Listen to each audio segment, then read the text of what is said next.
Hey guys, tonight we're going to talk about food. Not the kind of food you'd scroll past on Instagram at 2 a.m. while wondering why your life choices have left you with a half-eaten bag of stale chips instead of whatever that Michelin star monstrosity is. No, tonight's menu is medieval, which means congratulations, you get porridge. Just porridge again. So dim the lights, get comfortable. Maybe grab a snack, preferably not porridge, unless you're trying to be historically accurate. Because we're about to drift back into the culinary wonderland of the Middle Ages, where seasoning was basically salt if you can afford it. Meat was for your lord, and bread was, well, let's just say crunchy was not always a compliment. Let's start simple. If you were alive in Europe between, the fall of Rome and the Renaissance, your daily diet was pretty straightforward. Grain boiled, grain baked, grain watered down into something soup, adjacent. And then, if you were lucky, maybe a bit of onion or leek to jazz it up. Congratulations, you're a medieval foodie now. Now, before you sigh and think that sounds unbearably boring, let me reassure you it was. That's why it's perfect for bedtime, because medieval cuisine was designed not to excite, but to, well, keep you alive. Barely, and as it turns out, barely, can get stretched over about 800 years without much innovation. So, porridge, the undisputed king of the medieval kitchen. If you were poor, which, statistically speaking, you were, porridge was breakfast, lunch, and dinner. Porridge wasn't just food, it was survival. Oats, barley, rye, or whatever local grain you could get your hands on, boiled in water until it resembled something between soup, sludge, and regret. Sometimes, if fortune smiled upon you, you could add a little milk, or maybe on a festival day honey. But usually, no, just oats and water, and the crushing realization that tomorrow would be exactly the same. But let's float a little deeper into the grain sack, because porridge wasn't just a dish. It was a whole culinary philosophy. It was cheap, filling, and could be endlessly stretched to feed your entire family. You could make it thicker if you had enough grain, thinner if you didn't, and if it started to go off, which it inevitably did, because refrigeration was just a wild fever dream, you just boiled it again. Voila, fresh, kind of. And while peasants were spooning this grayish goo into their mouths day after day, the nobility were unsurprisingly doing their best to distinguish themselves with something more glamorous. But even there, it wasn't all peacocks stuffed with swans stuffed with doves, no matter what the History Channel wants you to believe. Sure, the rich technically could eat meat more often. And yes, sometimes they did try weird flexes like gilding a roast in actual gold leaf, because subtlety was not a medieval strong point. But for the most part, even the upper classes were still locked in a grain-based diet. They just got more bread, fancier bread, whiter bread, and that right, there was the big food flex of the medieval world. The whiter your bread, the richer you were. Because making white bread was extra labor, required finer flour, and wasted more of the grain. So naturally, nobles ate the loaf that was nutritionally worse, just to prove they could. Meanwhile, the peasants were chewing on their coarse, dark loaves made of rye or barley, which ironically had more vitamins and fiber. But hey, at least the nobility had soft, fluffy bread that matched their fragile constitutions. Speaking of bread, let's not forget trenchers. These were thick slices of stale bread used as plates, because who needs dishes when you can eat your crockery at the end of the meal? You'd slap your meat or stew on the trencher, let it soak up all the juices, and then either eat it yourself, or, more often, hand it off to servants or beggars when you were done. Recycling, medieval style. Though I have to admit, soggy gravy bread isn't the worst idea. Now, if you're wondering about vegetables, yes, they existed. But if you were a noble, you probably looked down on them. Vegetables were peasant food. Turnips, leeks, onions, cabbage, all cheap, all plentiful, all considered low class, which meant the poor ate them all the time, and the rich occasionally nibbled at them only when pretending to be pious. Because nothing says humility like nibbling cabbage leaves while your chef prepares a roasted boar in the next room. Fruit was a little different. Everyone liked fruit, but again, preservation was the issue. Fresh fruit rotted quickly, so it was mostly eaten in season. Dried fruits like raisins and figs were prized when they made their way into Europe via trade. If you could toss a handful of raisins into your porridge, you were basically living the medieval dream. But let's pause for a moment and talk about meat, because yes, they had it. Yes, it was desirable, and no, you probably didn't eat much of it. The average peasant might have gotten a scrap of bacon or salted pork on rare occasions, maybe during a festival, but dated A. Not so much. Meat was expensive, difficult to preserve, and often regulated by your lord. Hunting rights were jealously guarded, so if you were caught trapping rabbits in the forest, you might lose more than dinner. Meanwhile, the nobility could, in theory, eat all the venison, swan, and pheasant they wanted.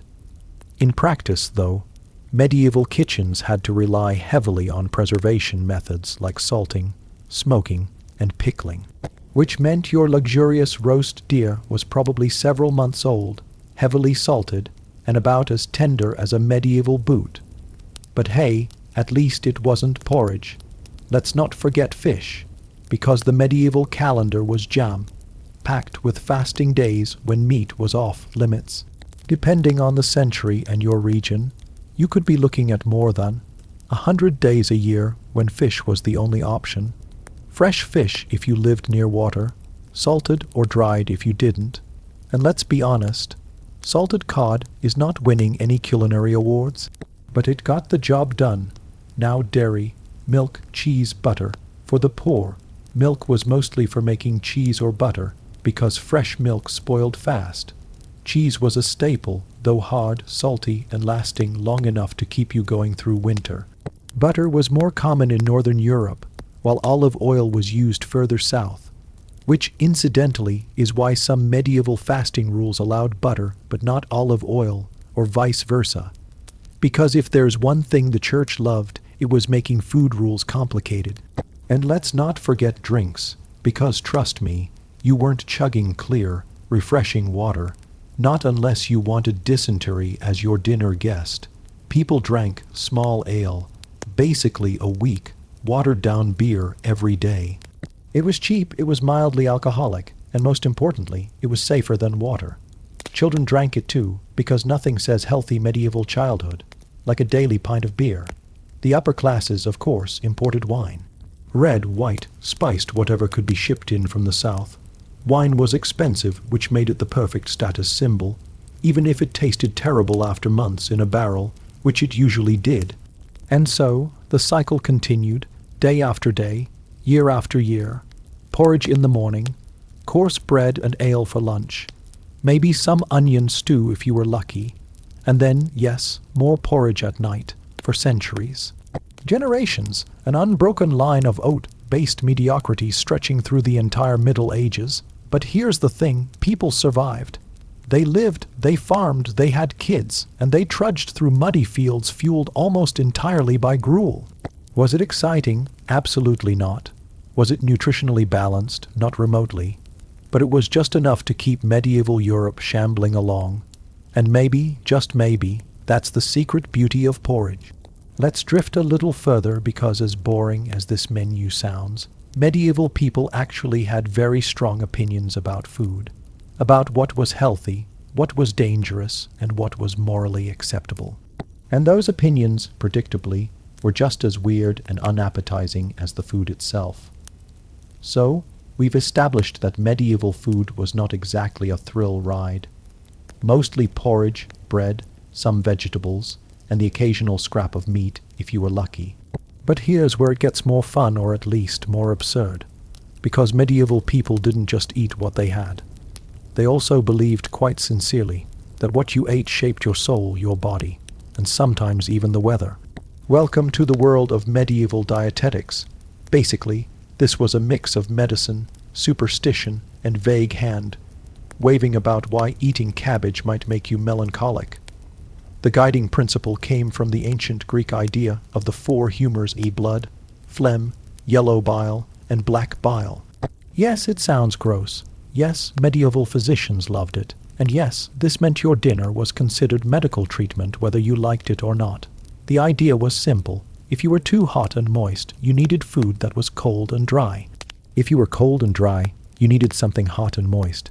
It was all about balance, which sounds like a wellness influencer on Instagram, except with more leeches and fewer smoothie bowls. So if your doctor told you to eat lettuce to cool your overheated bile, you did it, or at least you tried. Let's imagine a medieval consultation. You've got stomach pain. Instead of recommending, say, fewer spoiled turnips, your physician might solemnly inform you that your black bile is out of control, and prescribe a diet of pears, almonds, and light meats, like chicken. Which sounds fine, except you're a peasant, so good luck affording any of that. Back to porridge for you. But the nobility took this very seriously. Entire cookbooks were written not just about flavor, but about whether a dish was hot, cold, moist, or dry, and how it might affect your internal humors. For example, beef was considered heavy and could cause melancholy. Fish was seen as cold and moist, making it perfect for balancing fiery personalities.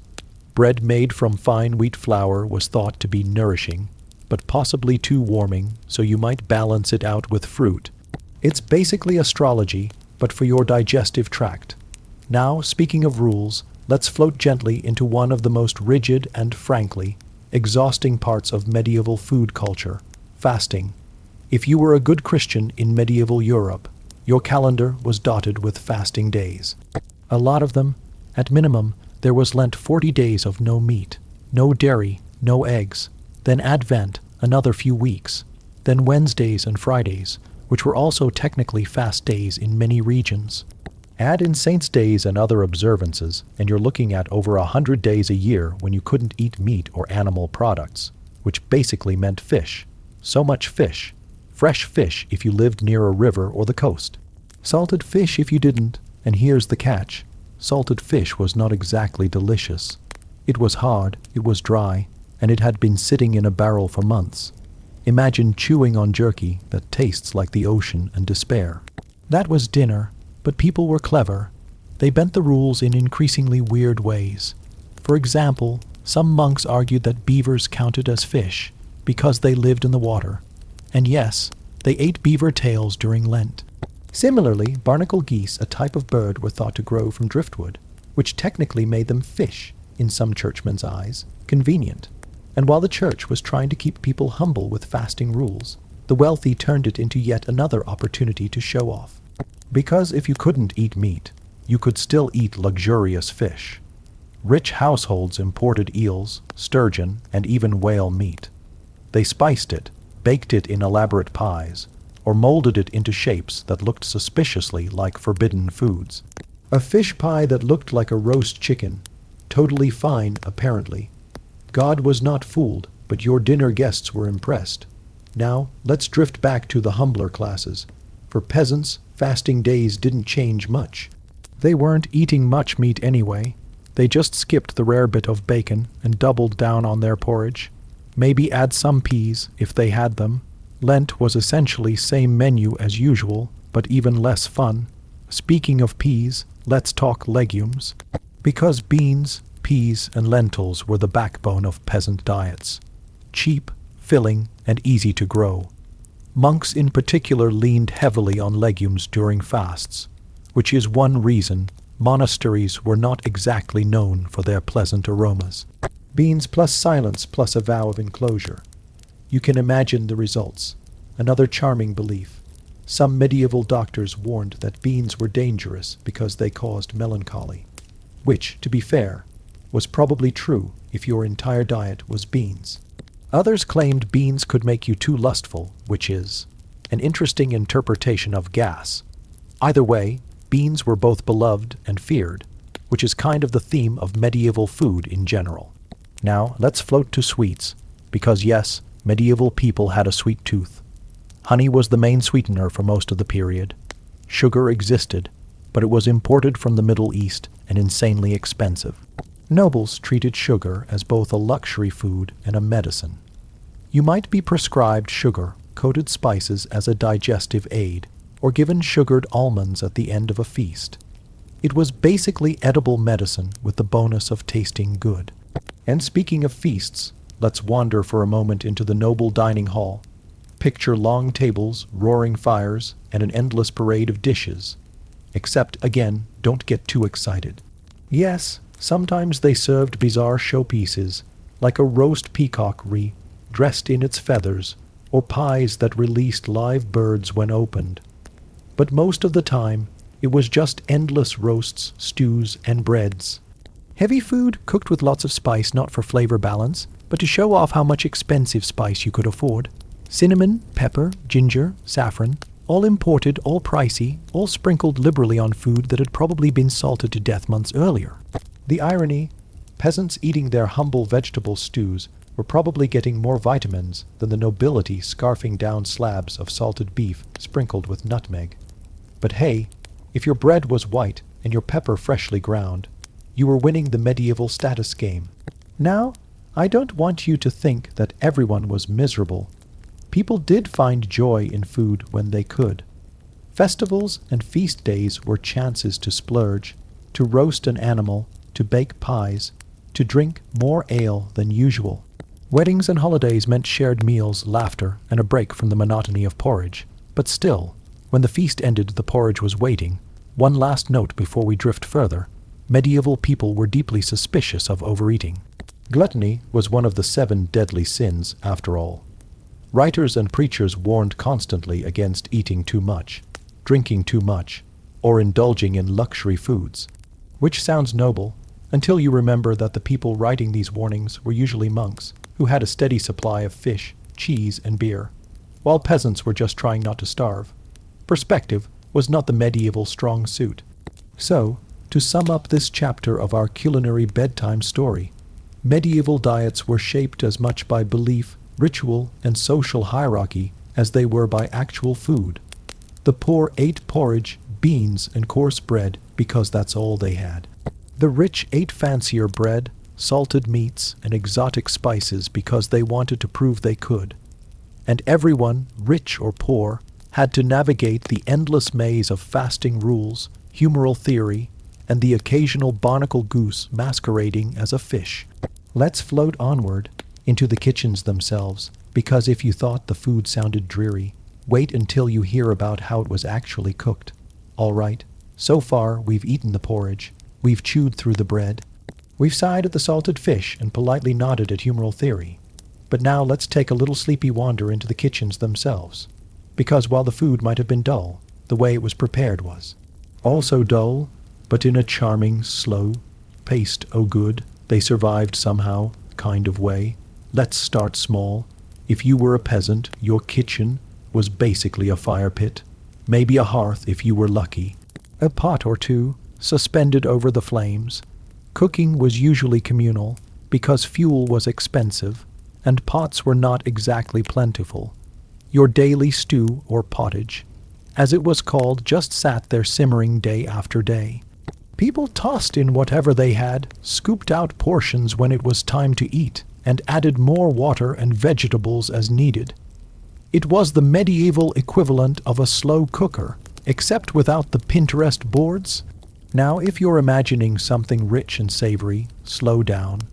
A peasant's pottage was usually just grains, beans, or cabbage boiled until soft, occasionally flavored with a leek, or, if the stars aligned, a sliver of bacon. It was filling, it was hot, it was not exciting, but hey, after 12 hours in a muddy field, hot sludge was better than no sludge. Bread was baked less often than you'd think. Most peasants didn't have their own ovens. They either used communal village ovens or baked coarse loaves under hot ashes. And yes, sometimes those loaves picked up bits of ash, dirt, or stones in the process, which is why medieval skeletons often have ground-down teeth. Congratulations, you're eating bread and sandpaper at the same time. Now let's float upward to the noble kitchens. These were massive, noisy, smoky spaces attached to castles and manor houses. And while they had more tools and staff, the technology was still pretty basic. Open hearths, big spits for roasting, cauldrons, baking ovens, cooks and servants running around, sweating, yelling, occasionally setting themselves on fire, which, to be fair, was an occupational hazard. One of the most important jobs in these kitchens was the spit boy. This was usually a child whose sole responsibility was to sit by the fire and turn a roasting spit for hours. Picture an 8 You're old slowly rotating a hunk of salted beef for half the day. It was exhausting, it was hot, and it was considered good training for absolutely nothing. But hey, at least the meat was evenly cooked. So, to sum up this chapter of our culinary bedtime story, medieval diets were shaped as much by belief, ritual, and social hierarchy as they were by actual food. The poor ate porridge, beans, and coarse bread because that's all they had. The rich ate fancier bread, salted meats, and exotic spices because they wanted to prove they could. And everyone, rich or poor, had to navigate the endless maze of fasting rules, humoral theory, and the occasional barnacle goose masquerading as a fish. Let's float onward into the kitchens themselves, because if you thought the food sounded dreary, wait until you hear about how it was actually cooked. All right, so far we've eaten the porridge, we've chewed through the bread, we've sighed at the salted fish and politely nodded at humoral theory. But now let's take a little sleepy wander into the kitchens themselves.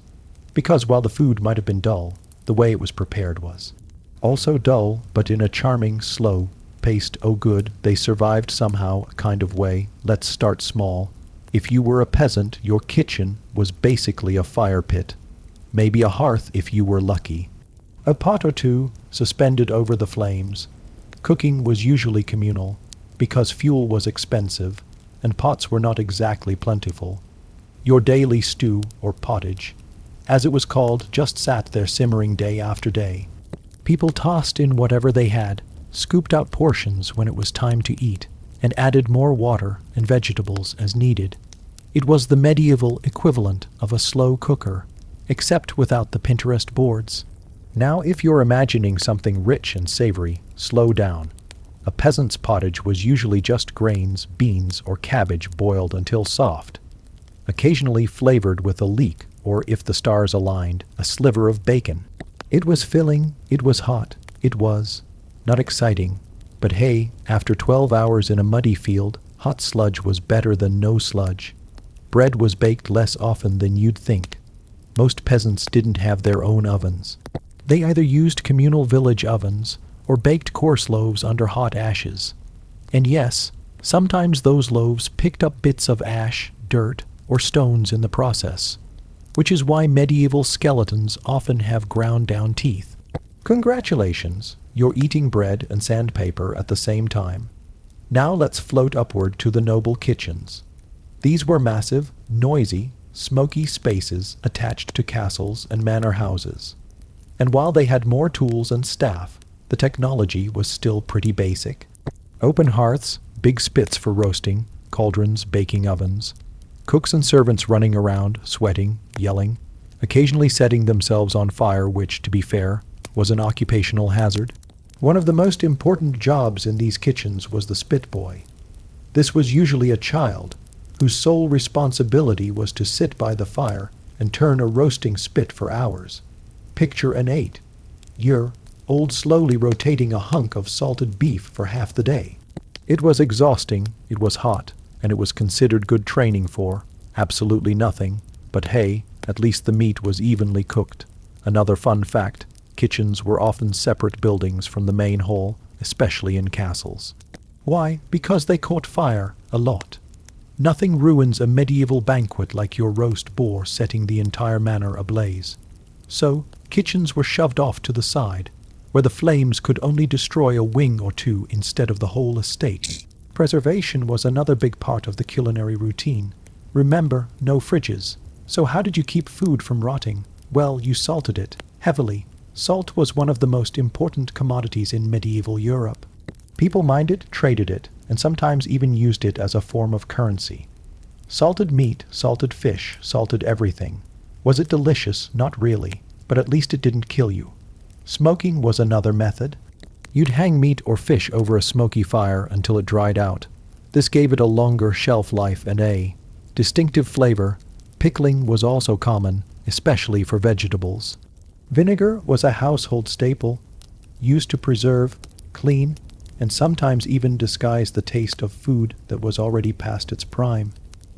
If you were wealthy, you had one more option: ice. Medieval ice houses stored blocks of ice harvested in the winter, packed in straw, and buried underground. Was it effective? Kind of. Did it make you feel fancy? Absolutely. Because nothing says I'm rich like serving half-spoiled meat that's only slightly less spoiled than your neighbor's. Now, let's talk about utensils and table manners. Spoilers, forks weren't common. In most of Europe, people ate with their hands, knives, and spoons. Forks were seen as exotic, foreign, even a little suspicious until much later. So, imagine a feast where everyone's just grabbing chunks of meat with their fingers, dipping bread into stews, and generally making a glorious mess. It was normal. For the poor, wooden bowls and spoons were standard. For the rich, pewter or even silver dishes. But trenchers, those stale bread plates we mentioned earlier, were still widely used. Practical, edible, and biodegradable. Honestly, kind of genius. Hygiene, on the other hand, was not genius. Hand washing before and after meals was encouraged, but water was not always clean, and soap was expensive. So yes, feasts could get sticky. Add in dogs roaming under the tables to eat scraps, and you get a picture of medieval dining that's more chaotic than glamorous. Now let's glide over to spices, because no discussion of medieval kitchens is complete without them. Spices were the ultimate status symbol. Pepper, cinnamon, cloves, saffron, all imported from Asia, all astronomically expensive.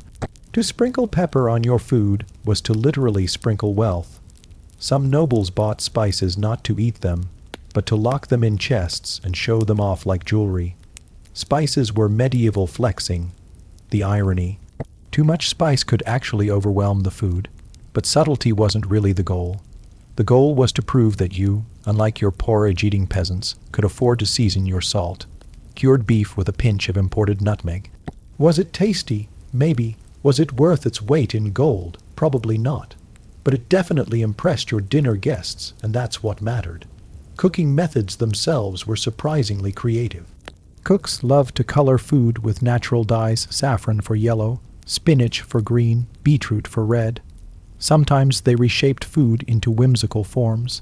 A pie filled with live birds, a roast made to look like a dragon, sugar sculptures of castles. These weren't everyday meals, of course. They were special occasions designed to dazzle guests, and probably to distract from the fact that the meat underneath was salted into oblivion. But again, let's not forget the daily grind. For most people, cooking was about survival. Collecting firewood, hauling water, grinding grain all before you even lit the fire. Grinding grain, by the way, was back-breaking labor.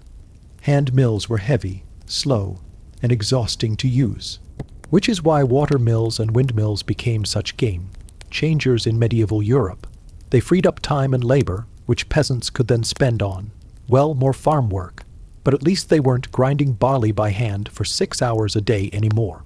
Now, one of the odd quirks of medieval kitchens was the sheer amount of hierarchy involved. In noble households, the kitchen staff was massive. There were head cooks, assistant cooks, scullery boys, spit boys, bakers, brewers, butchers, fishmongers. Everyone had a role and everyone knew their place. Kitchens were mini-societies, reflecting the rigid class system outside.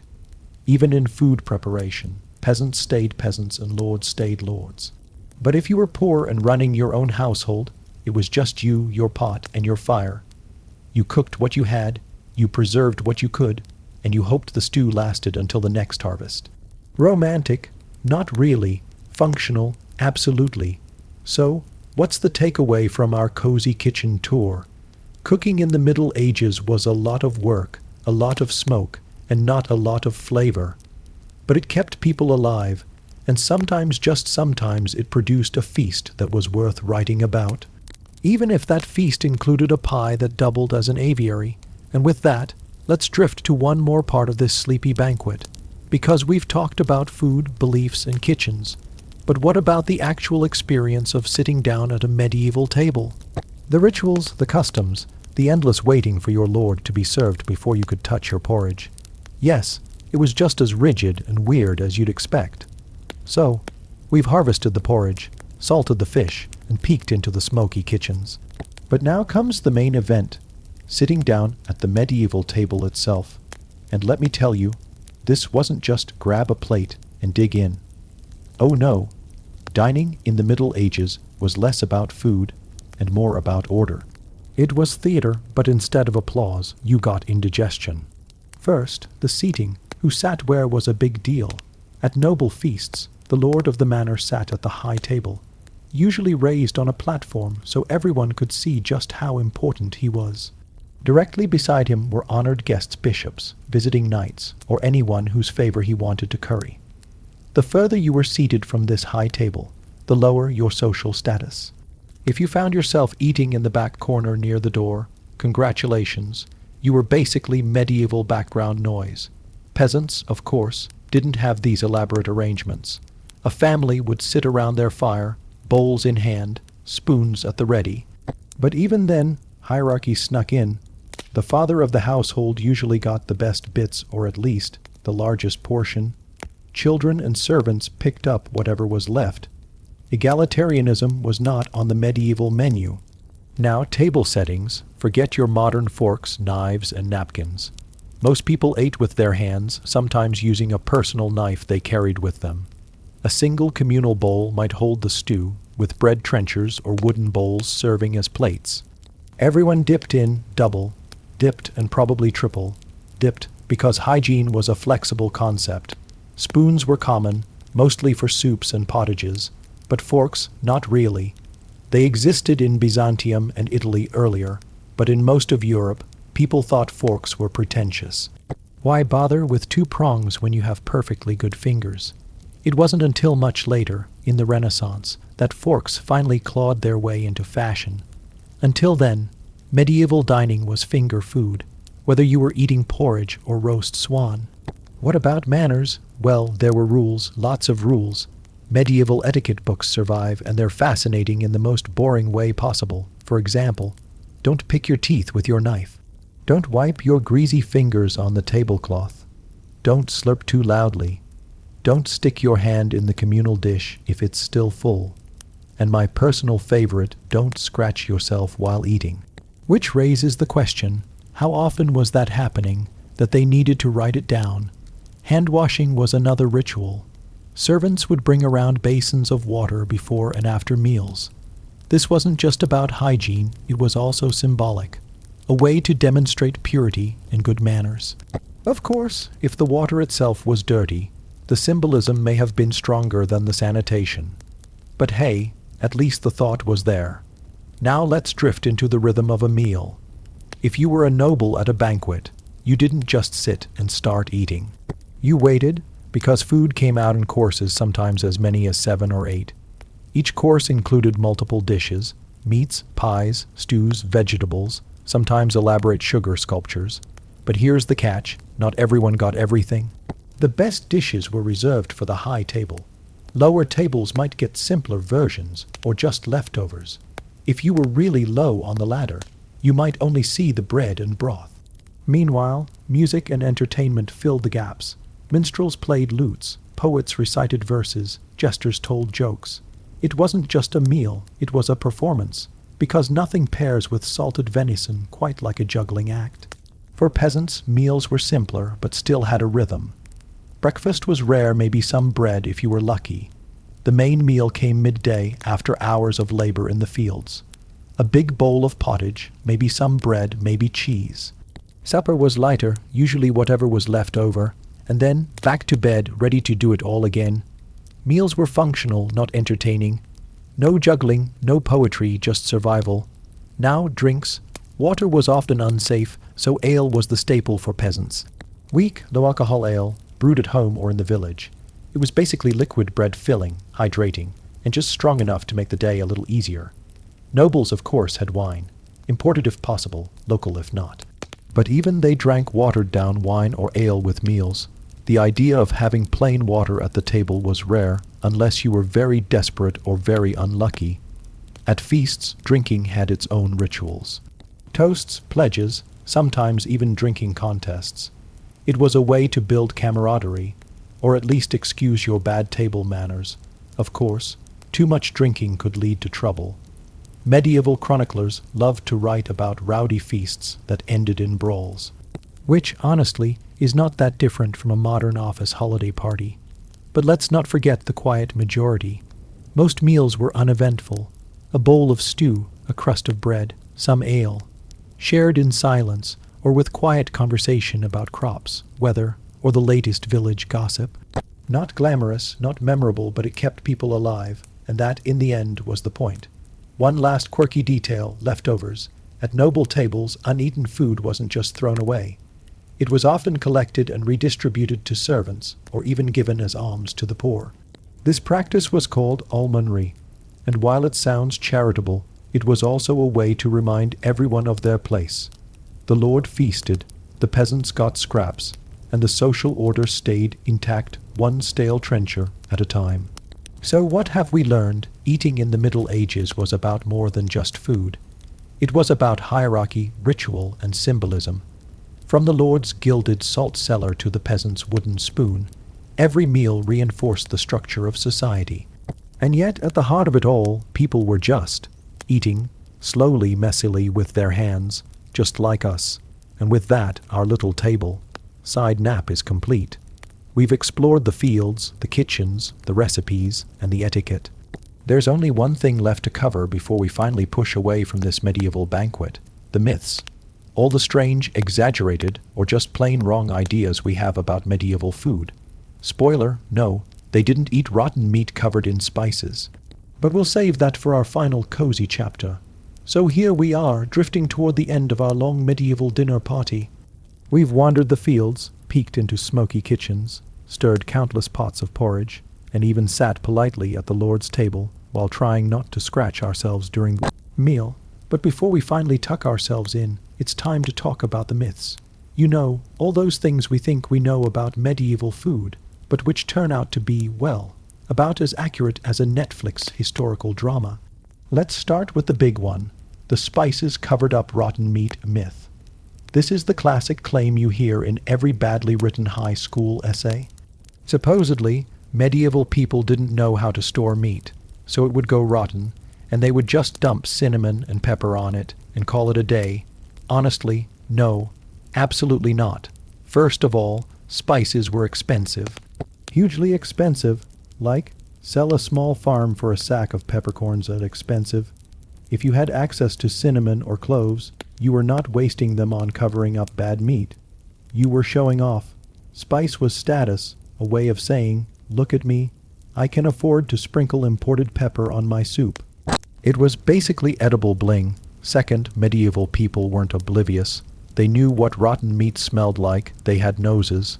They also had plenty of preservation methods: salting, smoking, pickling, drying. If meat went bad, they threw it out. No amount of nutmeg was going to make rancid pork suddenly appetizing. So no, your average medieval banquet wasn't just one big perfume experiment gone wrong.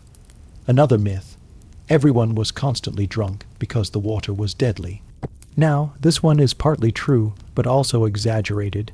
Yes, water quality could be questionable, especially in cities where waste management was more suggestion than system. But that doesn't mean people never drank water.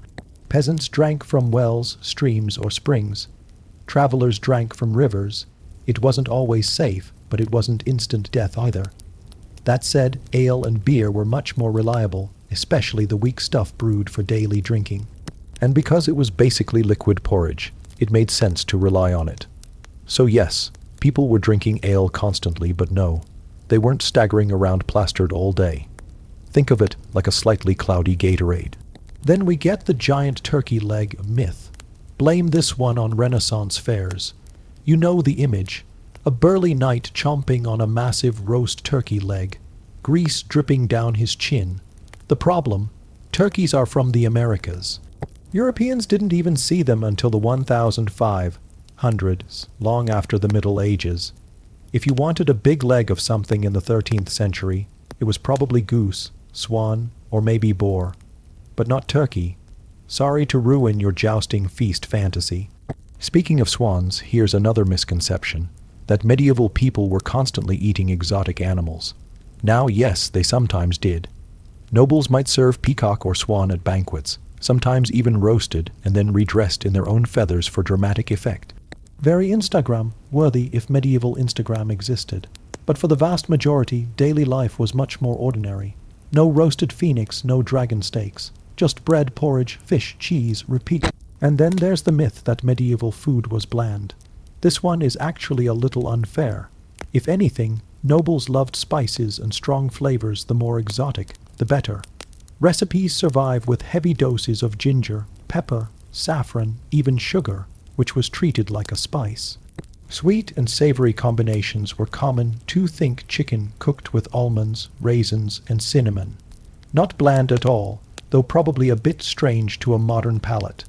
Peasants, on the other hand, did eat simpler meals, but they weren't flavorless. Herbs like parsley, sage, dill, and mustard grew locally and were used liberally. Onions and leeks added punch to stews. Even beer and ale had their own bitter or herbal notes. So no, medieval food wasn't just boiled gruel. It may not have been Michelin-starred, but it wasn't cardboard either. Another fun misconception, the idea that medieval people didn't eat vegetables. This comes from the fact that nobles bragged about eating meat, while peasants ate plants, and history tends to remember whatever the nobles wrote down. In reality, peasants ate tons of vegetables. Cabbage, onions, garlic, peas, beans, carrots, turnips. Basically anything they could grow. Nobles ate them too, though they might not have admitted it, since vegetables were considered peasant food. So yes, they ate their greens whether they liked it or not. Now let's float to dessert. Did medieval people have dessert? Sort of. Not in the modern cake, dice, cream sense, but sweets existed. Sugar, when available, was a luxury. Honey was more common, used to sweeten cakes, pastries, and sauces. Fruits, fresh or dried, filled in the gaps. So yes, there were medieval sweet tooths, though they weren't exactly binging on chocolate chip cookies. And finally, the cleanliness myth. You might imagine medieval dining as a filthy free-for, all dogs under the table, people throwing bones on the floor, greasy hands wiping across sleeves. And yes, sometimes it was like that. But there was also etiquette, ritual, and effort. People washed hands before and after meals. Trenchers, the thick slabs of bread used as plates, soaked up grease and mess. Servants swept floors and cleared bones. So while it wasn't sparkling, it wasn't pure chaos either. So what does all this mean? Medieval food wasn't as weird, rotten, or barbaric as the myths suggest. It was practical, it was symbolic, and it was surprisingly diverse.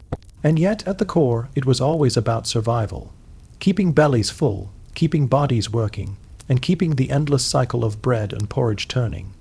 And with that, we've reached the end of our medieval menu. From porridge pots to noble feasts, from myths to manners, we've wandered through centuries of food not too fast, not too exciting, just steady and slow, like a spoon stirring in circles. So now, as you close your eyes, imagine the dim glow of a medieval hearth, the quiet clink of wooden spoons, and the endless bubbling of yet another pot of pottage.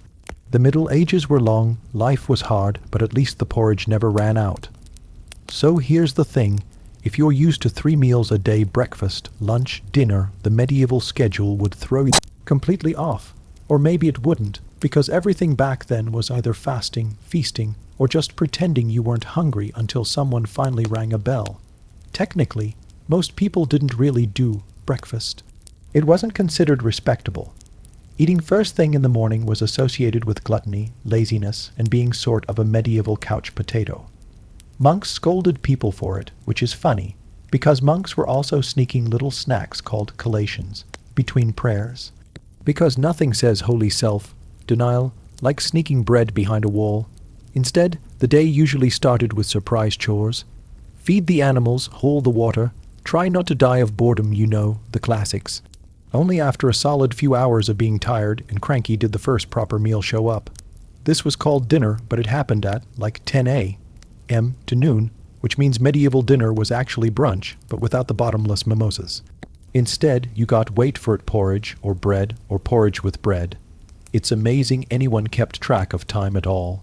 Then came the second meal, supper, usually lighter, sometimes just leftovers or cold bits of whatever was lying around. So, the rhythm was basically, work while hungry, eat a heavy midday meal, then nibble again before bed. And if you were noble, you stretched the whole thing into endless courses, which we'll drift into later. Now, of course, peasants sometimes broke the rules. A farmer who had to plow a field at dawn might grab a hunk of cheese or a slurp of ale before sunrise, because holiness is nice and all, but so is not fainting while swinging a scythe. Meanwhile, rich people sometimes had morning snacks too, but they just called it something fancy, like breaking the night fast, which is literally just breakfast with a medieval thesaurus. So basically, meals weren't so much set times, as they were let's eat whenever life is unbearable, which in the Middle Ages was, frequently. If you thought peasants were eating sad little bowls of porridge and calling it a day, well, they were. But nobles, on the other hand, were stretching mealtime into a full-time job. Eating was not just about food, it was theater, politics, and a kind of medieval sport. Except instead of sweating, everyone just complained about indigestion. A typical feast could run for hours, sometimes days. Imagine sitting at a table with dozens of courses, most of which involved some poor bird sculpted into a shape it definitely didn't want to be in. Swans roasted and then redressed in their own feathers because nothing says classy, like making your dinner wear a costume. Peacocks served with gilded beaks, and pies stuffed with smaller animals, which probably squeaked their way out of the oven in a rather unappetizing way. Of course, all this food wasn't really about eating. Nobles rarely finished the dishes in front of them. The point was showing off, proving that your household could afford way too much food and far too many cooks with too much free time. Guests nibbled, chatted, and drank a lot. Wine, ale, spiced concoctions that were supposed to aid digestion, though I'm pretty sure they just made people fall asleep at the table, which, to be fair, was also my goal writing this script. The pacing of these meals was glacial. Courses were brought in one after another, punctuated with music, poetry, or, in very unfortunate cases, jesters. And don't picture comedians, picture a man in a floppy hat making animal noises while you try to gnaw a goose leg. Truly magical. And the seating arrangements. Oh, they mattered more than the food. Who sat next to the Lord? Who sat near the fire? Who got stuck by the drafty door? All of it screamed hierarchy. The poor servant stuck at the end of the table might get cold porridge, while the king dabbled at capons in almond sauce he wouldn't even finish. So here's the fun part about medieval religion. The church had rules about food. And when I say rules, I mean a lot of rules. Monks basically lived in a world where every other day was some kind of fasting day. Technically, this meant no meat, no dairy, sometimes no eggs, and basically nothing fun. In theory, they were practicing self-denial. In practice, they were very creative. Fish became the ultimate loophole. For some reason, fish didn't count as meat, which meant half the calendar turned into the world's saddest seafood festival. Now, you'd think peasants would be thrilled to have an excuse to eat fish. But no, unless you lived near the coast or a river. Getting fish was expensive and often smelly by the time it arrived. Imagine a barrel of salted herring dragged inland for 2 weeks. By the time it reached you, it was less seafood and more science experiment. But monks had another trick. They just redefined animals. Beavers, for instance, were conveniently declared fish because they had tails that sort of looked like fins. Semi-aquatic, congratulations, you're a fish now. Which is how Lent dinners sometimes involved beaver tail stew. Somewhere, a monk was probably patting himself on the back for that theological victory. And then there was the butter loophole. In many regions, dairy was forbidden during fasts. This was a disaster because medieval people loved butter the way we love Netflix. But in parts of Europe, especially northern areas where butter was life, monasteries literally started selling dispensations. Pay the church a little extra money, and suddenly, surprise, butter was allowed again. Spiritual loophole achieved. It's almost like fasting was less about food and more about fundraisers. But here's the kicker. Even during fasts, people still found ways to gorge. They just did it with fish, bread, and ale.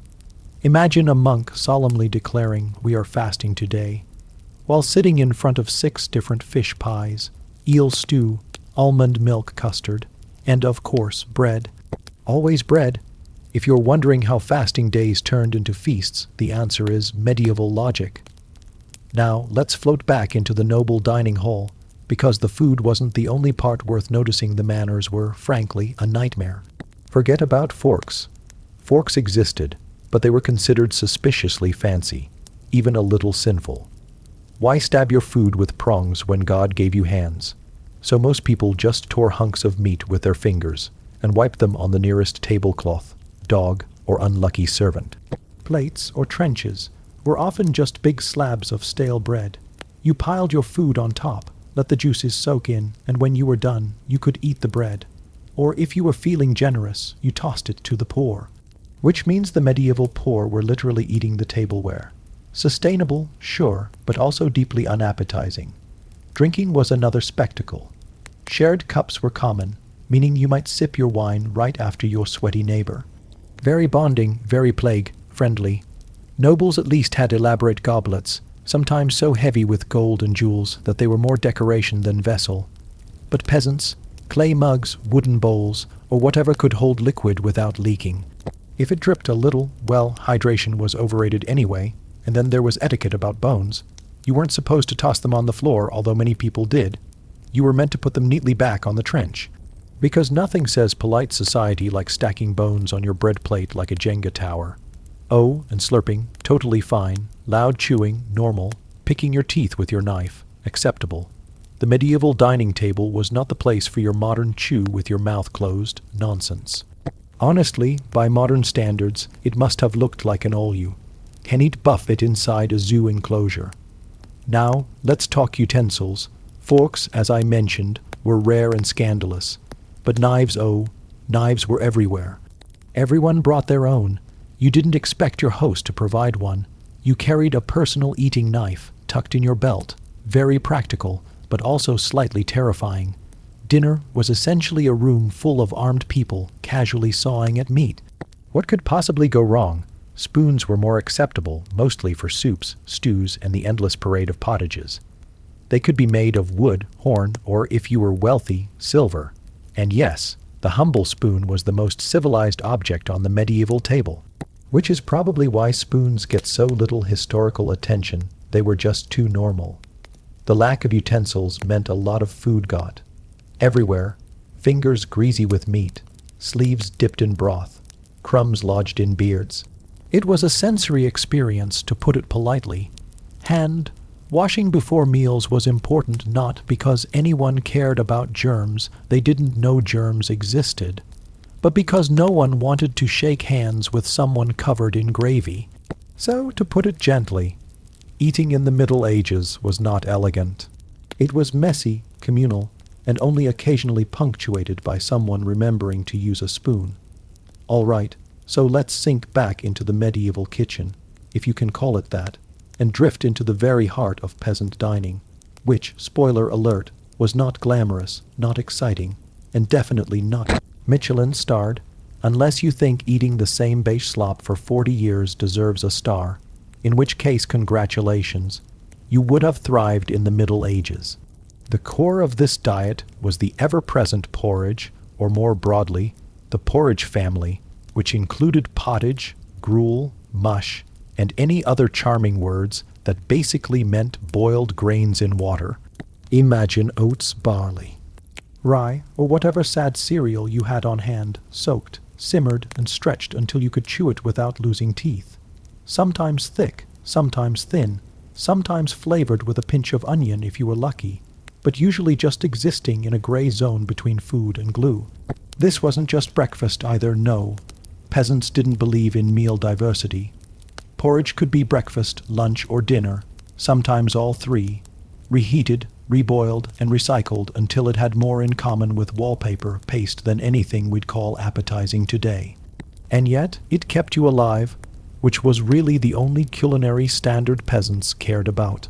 The next most exciting entry on the medieval menu was bread, except excitement is maybe the wrong word, because for peasants bread was less like a treat and more like the background noise of life, constant and sometimes a little irritating.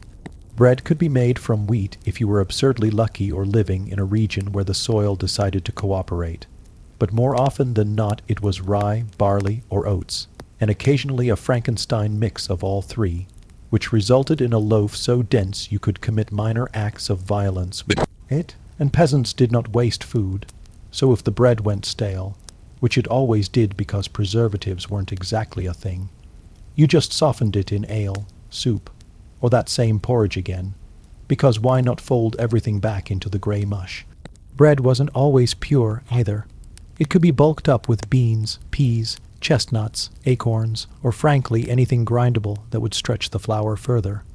Picture it, a rustic loaf full of mystery bits, some nutritious, some questionable, and none of it gluten. Free, sorry modern hipsters. And yes, there were times when famine hit so hard that peasants mixed their bread with ground-up tree bark, which is less farm to table and more tree to mouth. But it kept you going, if not particularly cheerfully. Now, meat. Did peasants eat meat? Technically yes, but practically no. Meat was expensive, reserved for feast days, festivals, or the occasional bribe to your local lord, who would happily confiscate your pig under some flimsy excuse, like it wandered too close to my forest. On a daily basis, meat was as absent from the table as joy. Chickens were precious for their eggs, cows were more useful for milk, and pigs, while they could be slaughtered, were often kept alive until they were fully worth the butchering. Which means peasants only tasted pork during winter slaughter season, at Christmas, or if they were poaching, which was risky business considering the forests belonged to the nobility and were patrolled more carefully than modern luxury malls. So for the average person, meat was rare enough that when you did get some, you stretched it as far as possible, boiled it into soups, dried it into jerky, or salted it so aggressively you might as well have been licking the ocean. That means for 95% of your meals, the protein content came from beans, peas, and lentils legumes in endless variations, which sounds nice until you realize that variety was not the medieval kitchen's strong suit. Lentil stew, pea pottage, bean mush, repeat ad nauseum. On the bright side, it was filling. On the less bright side, medieval plumbing was not ready for that much fiber. Speaking of flavor or the lack thereof, let's talk about vegetables. Medieval peasants did grow them, but before you imagine colorful farmers' markets, think more along the lines of onions, leeks, turnips, and cabbage, the holy quartet of peasant gardens. These were hardy, they grew in poor soil, and they lasted through cold seasons if you stored them right. Cabbage in particular was everywhere, boiled, stewed, and probably resented. Carrots existed, but not the bright orange ones you picture. Those were later cultivated. Medieval carrots were white, purple, or yellow, and they often looked suspiciously like parsnips, which makes me think even the farmers weren't entirely sure what they were eating. As for tomatoes and potatoes, forget it. Those were New World imports, centuries away from appearing in Europe, so medieval peasants could only dream of fries or pizza, not that they knew what they were missing. Instead, the vegetable spread was earthy, bitter, and practical, like everything else about peasant cuisine. If you wanted vitamins, you chewed on leeks and hoped for the best. Now, dairy was a small saving grace. Cows, goats, and sheep provided milk, but fresh milk spoiled fast, so it was often turned into butter, cream, or cheese. Peasants might not have had brie or camembert, but they had hard, simple cheeses that could last, crumble into pottage, or melt onto bread. Butter was a treat too, though in some regions it was frowned upon during religious fasts, which meant people got creative with almond milk or oil substitutes. Yes, medieval peasants were unintentionally dabbling in vegan diets centuries before it was trendy, though less by choice and more by necessity and church regulation. Still, cheese and butter made the grey porridge a little less depressing, which counts as a culinary win. And what about drinks? Water was dicey. You could drink it, sure, but contamination was common, so peasants leaned heavily on ale. This wasn't modern craft beer with fancy labels. It was weak, low-alcohol ale brewed at home or locally, consumed by everyone, including children. Ale was liquid bread, calories in a cup, safer than water, and available year-round. Stronger beer existed, but was less common among peasants, who usually stuck to the mild stuff. Wine was reserved for nobles and clergy, though in wine-growing regions like France or parts of Germany, peasants might have access to the cheaper, rougher vintages. But for the average household, ale was the go-to. Imagine breakfast with porridge and ale, lunch with bread and ale, dinner with pottage and ale. Your entire life powered by grains in two forms, one solid, one liquid. No wonder medieval people had digestive issues. Of course, religion shaped a lot of eating patterns. The church mandated fasting days and meatless periods, which meant peasants often went without animal products even when they were available. Fish became the fallback option, though peasants living far from rivers or coasts probably didn't see much of it. Salted herring was a staple for those who could afford it, while the unlucky ones just leaned harder on beans. Monasteries enforced strict diets too, which sometimes trickled into village life. Basically, even if you managed to snag a chicken, the church calendar might remind you that it was Friday, and back into the pot of lentils you went. Meals themselves were simple affairs. Breakfast was light, maybe bread and ale, or nothing at all if you were working in the fields early. The main meal was midday, when you needed fuel, and it centered around pottage, bread, maybe a scrap of cheese. Dinner was smaller, often leftovers. Table manners were not a big deal among peasants. Spoons were used, knives shared, and hands did most of the work. Forks weren't a thing yet, so don't expect dainty eating. It was messy, practical, and quick unless you were noble, in which case it was the opposite. Draw, knout, theatrical, and absurdly wasteful. And famine, oh yes, that visited often.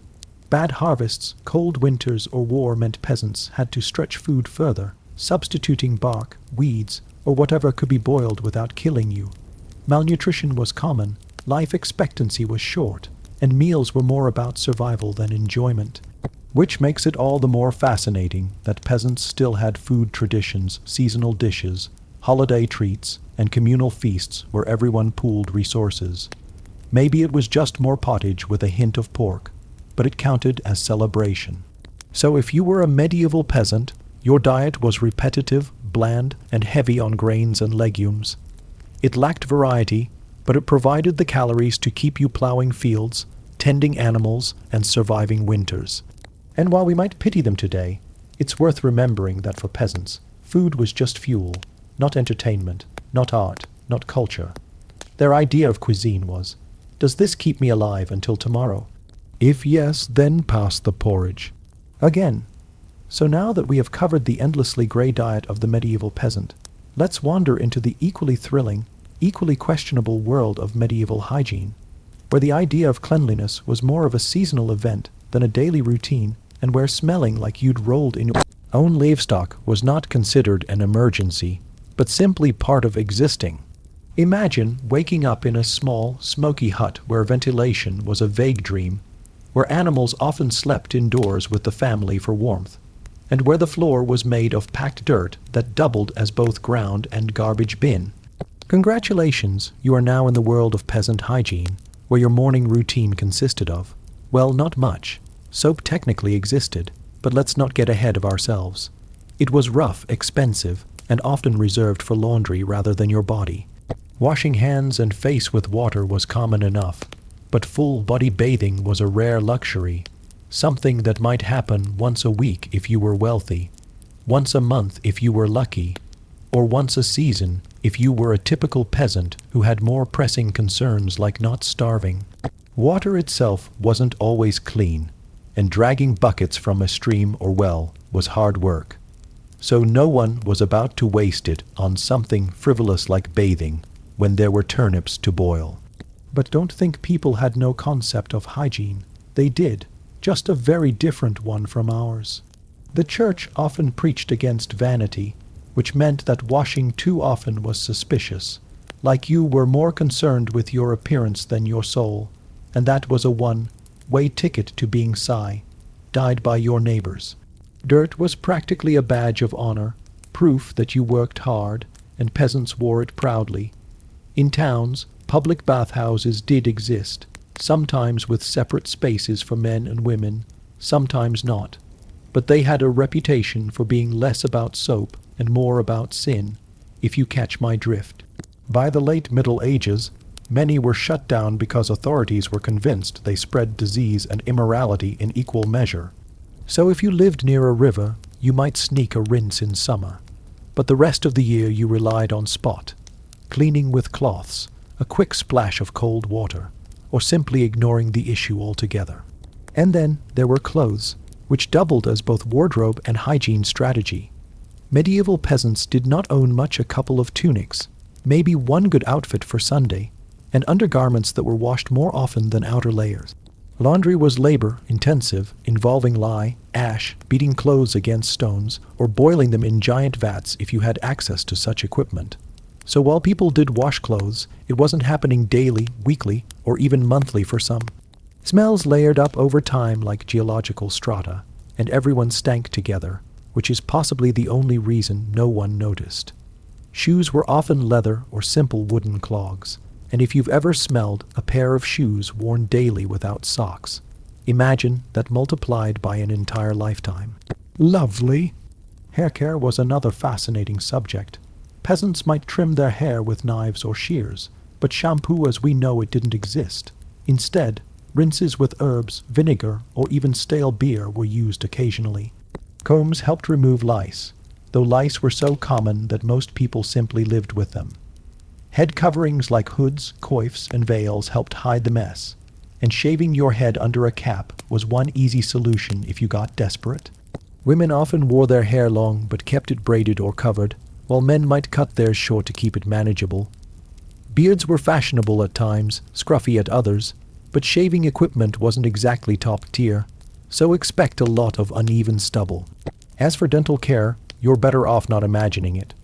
Toothbrushes didn't exist, though people did rub their teeth with cloths or chew sticks, and herbs like sage or mint were sometimes used to freshen breath. Still, cavities were common, teeth rotted, and smiles were less than Hollywood ready. Now let's talk about the exciting world of medieval latrines, because nothing says sleep-inducing storytelling like describing centuries of human waste management.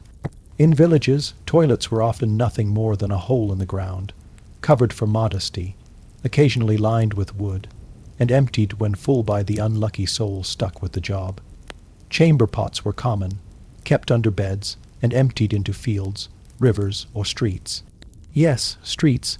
Towns had public latrines, sometimes surprisingly elaborate, but more often than not waste disposal was a casual affair, tossed out of windows with a cheerful shout of "Gardyloo" to warn pedestrians. Imagine walking home after a long day of working in fields only to be greeted by your neighbor's chamber pot contents raining down from the second story. It happened, frequently. The smell of medieval towns was said to be overwhelming, a mix of human waste, animal manure, unwashed bodies, smoke, and the occasional hint of bread baking. If you lived in a city, you learned to live with it, because there was no escape. Disease thrived in this environment, of course, but people didn't always connect filth with illness. The miasma theory, the belief that bad air caused disease, was common, which is why people carried posies of flowers, wore sweets, smelling herbs, or burned incense to mask the stench.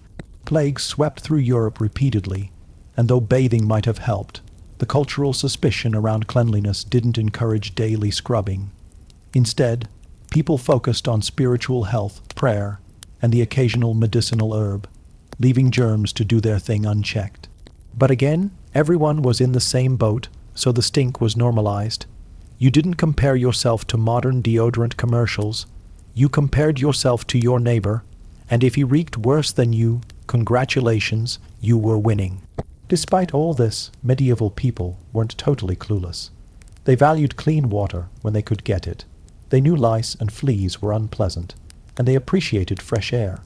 Rural peasants spent most of their time outdoors anyway, so while they might smell earthy, they weren't necessarily choking on smoke the way city dwellers were. Festivals and weddings sometimes involved ritual bathing, and the wealthy did indulge in perfumes, scented oils, and occasional baths in tubs carried into their chambers.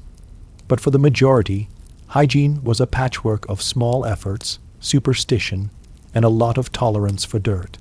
If you visited a medieval peasant's house, you might notice the floor strewn with rushes, straw, and herbs, meant to soak up spills and smells, which were changed occasionally, though not always often enough to prevent a layer of compost from forming. Cozy, right? So what was the medieval smell exactly? Imagine damp earth, wood smoke, livestock, unwashed wool, garlic breath, ale, manure, and the faint tang of sweat baked into every surface. It was strong, it was everywhere, and it was considered normal. No one expected roses and lavender unless they lived in a noble's manor, and even then the roses and lavender were there to hide the same underlying funk. Hygiene wasn't about eliminating smell. It was about surviving with it, adapting to it, and occasionally drowning it in a sprig of rosemary. So the next time you step into a hot shower, lather yourself with shampoo, brush your teeth with minty paste, and spray deodorant before leaving the house. Remember that for the medieval peasant, this entire routine would have seemed like a waste of time, a luxury for the vain, or maybe even a sign you were suspiciously rich. Instead, they lived their lives with dirt under their nails, lice in their hair, chamber pots under their beds, and the reassuring knowledge that everyone else smelled exactly the same. No one stood out, no one sparkled. And that, in its strange, smelly way, was the ultimate medieval equality. If you've ever sat on your couch scrolling endlessly through Netflix, Hulu, and whatever new streaming service popped up this week, only to sigh dramatically and complain that there's nothing to watch, then congratulations. You're already halfway to understanding the medieval approach to entertainment, except instead of scrolling through hundreds of options, they had about 3, and all of them involved livestock, mud, or neighbors. Life in the Middle Ages was, as we've discussed, not exactly a party unless your idea of a party involves watching a pig trot by while you're gnawing on barley bread. But even peasants needed something to distract them from the crushing monotony of survival. So they developed their own unique forms of fun, most of which would make you grateful for Wi-Fi. For the average peasant, entertainment was inseparable from the seasons and the church calendar, because when you're living in a society where religion dictated not just your eternal soul, but also your work schedule, you learn to look forward to feast days with the kind of desperate anticipation we now reserve for long weekends. These feast days were scattered throughout the year and offered a break from labor, a chance to eat slightly better food, maybe drink too much ale, and engage in games that involved throwing things, hitting things, or chasing things. May Day, for example, was a spring celebration that involved dancing around a pole, yes, the famous maypole decorated with flowers and ribbons, while peasants attempted not to trip over one another as they circled around it.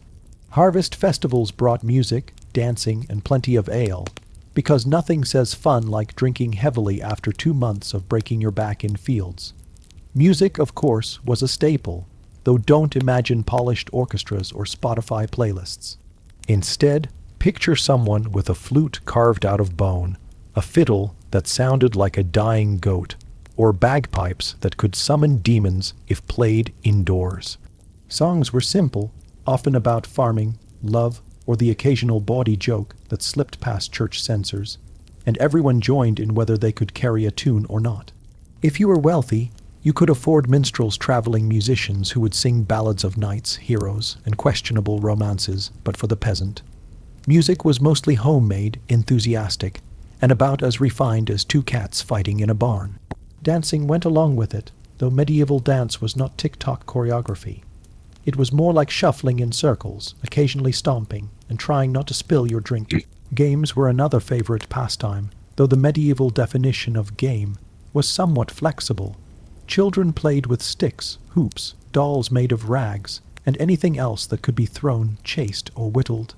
Adults enjoyed rougher pursuits, such as wrestling, archery contests, or mob football, which was essentially an entire village trying to kick a ball made of pig's bladder from one end of town to the other, with no rules, no boundaries, and no mercy.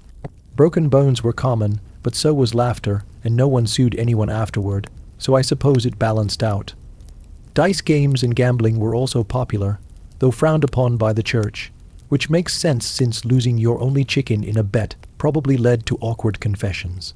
Cockfighting bear, baiting another animal, based blood sports entertained crowds, because nothing said fun in medieval Europe like watching animals tear each other apart while you stood ankle deep in mud.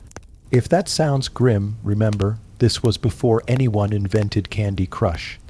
Storytelling was another important form of entertainment, especially in long winter evenings when daylight disappeared and you were stuck indoors with a smoky fire and your entire family staring at one another. Elders told tales of saints, legends, and local gossip, often spiced with exaggeration. Because what's the point of a story if you don't add a dragon or two? These stories served as entertainment, education, and moral lessons all rolled into one, and they kept boredom at bay while reinforcing the values of the community.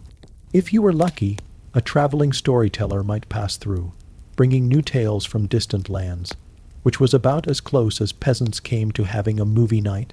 Reading was mostly out of the question since literacy rates were abysmally low. So oral tradition was the Netflix queue of the Middle Ages, constantly replayed and occasionally updated. Religious plays were another highlight, particularly during festivals. Performed by townsfolk or traveling groups, these mystery plays dramatized biblical stories, often with surprising amounts of humor and slapstick. Because nothing kept audiences engaged like seeing Noah's sons argue about loading animals onto the ark. Morality plays, which hammered home lessons about sin, virtue, and the dangers of drinking too much ale, were also common, though audiences probably enjoyed the spectacle more than the moral. Pageants and processions filled streets with color, costumes, and props, offering peasants a taste of drama without the burden of ticket prices. Imagine standing in a muddy square watching your neighbor dressed as an angel while secretly wondering how on earth he managed to afford wings. That was medieval theater. For those with a bit of disposable time and energy, tournaments offered grand entertainment, though these were mostly for nobles, not peasants. Knights competed in jousts, melees, and other martial displays, while spectators cheered, bet on outcomes, and tried not to get trampled when things went wrong. To peasants, watching knights bash each other with lances must have seemed both thrilling and absurd, especially when you considered that the prize might be something symbolic like a lady's favor rather than anything useful like food. Still, tournaments drew crowds and became spectacles of pageantry, cementing the image of the knight as both warrior and performer.